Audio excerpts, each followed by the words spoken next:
রাজ্যের বিভিন্ন প্রান্তের সাথে পাল্লা দিয়ে মন্দির নগরী উদয়পুরেও একের পর এক চলছে চুরির ঘটনা। আর এতে করে স্বাভাবিকভাবেই অনেকটা নিরাপত্তাহীনতায় ভুগছেন সাধারণ মানুষ। এবার একই রাতে দুটি বাড়িতে হানা দিয়ে চোরের দল হাতিয়ে নিল নগদ অর্থ ও স্বর্ণালংকার সহ বিভিন্ন সামগ্রী। ঘটনা বাগমা খুপিলং সংলগ্ন এলাকায়। চৈত্র মাসের শেষের দিকে দুটি গৃহস্থের বাড়িতে দুঃসাহসিক চুরির ঘটনা সংঘটিত হল শনিবার গভীর রাতে।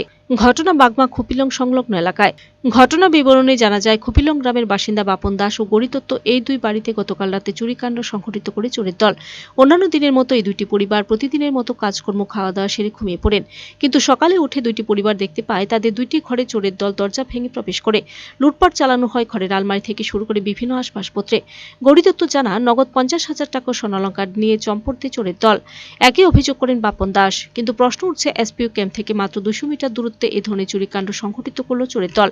তাহলে কি রাতে খুপিলং বাজার এলাকায় কোনো ধরনের নিরাপত্তা ব্যবস্থা নেই? পুলিশের দুর্বলতাকে কাজে লাগিয়ে চোরের দল এত বড় চুরিকাণ্ড সংঘটিত করে রীতিমতো পুলিশি ব্যবস্থাকে প্রশ্নচিহ্নের মুখে দাঁড় করেছে বলে মনে করছে গ্রামবাসীরা। পরে চুরিকাণ্ডের ঘটনার খবর পেয়ে কিল্লা থানার পুলিশ রবিবার সকালে ছুটে আসে ঘটনাস্থলে। গোটা ঘটনার প্রাথমিক তদন্ত শুরু করে। আদৌ কি পুলিশ বের করতে পারবে চুরি যাওয়া তাদের নগদ অর্থ স্বর্ণালংকার? প্রশ্ন তুলছে জনগণ। ঘটনাটা তো রাত্রে হয়েছে, ঘরে ঘুমাইছি, কইতারি না। সকাল উইটা দেই তালা ভাঙ্গা, ঘরে ঢুকিয়া দিই আমার সন্ধ্যার জিনিসপত্র কিচ্ছু না, টাকা পয়সা নাই। আর কাগজ পত্র নিচে না নিচে আমি কিচ্ছু কইতারি না। সব ফালাই না, দেন না, সব ফালাই না, কাগজপত্র কিচ্ছু নাই আমার, সব শেষ, সব লেগে গেছে, সব নিচে গা, কিচ্ছু নাই আমার। ব্যাংকের থেকে ঠেয়া তুলছি 50,000, না হইলে 45,000 টেয়া হবে আমার বেচা কিনে টেয়া।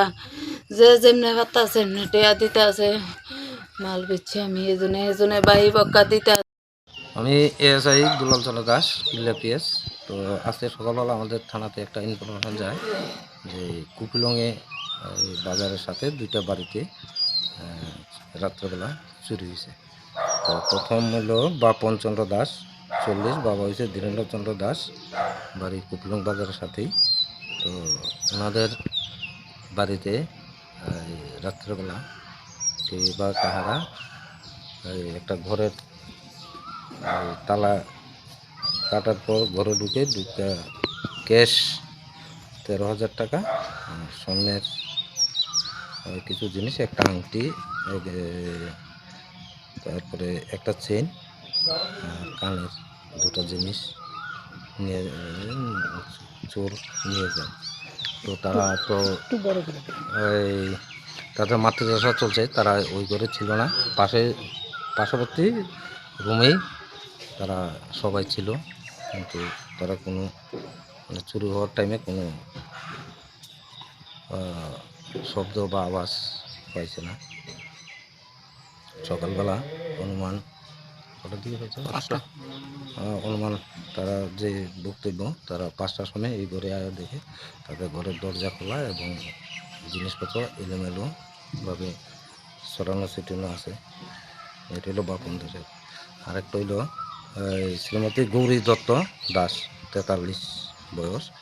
তিনের হাজব্যান্ড লেট দেবাশিস দাস ও পার্শ্ববর্তী ঘরই। তো তিনেরও গতকালকে দুপুরবেলা নাকি তিনের ঘরে সাপ দেখছে, উনি যেই ঘরে থাকেন। তো কালকে রাতে উনি ওই ঘরে ছিলেন না, পার্শ্ববর্তী তিনের আরেকটা বিল্ডিং ঘর আছে, ওই রুমে ছিলেন। ওইটাও সেম, তালা ভাঙ্গা ঘরে ঢুকে ওইখান থেকেও ক্যাশ 45,000 টাকা, তারপরে স্বর্ণের কিছু জিনিস, কানের, হাতের আর একটা আংটি চোরের দল নিয়ে যায়। তো আমরা তো তদন্ত করে দেখতে আসি বিষয়টা। Video report, search India TNN।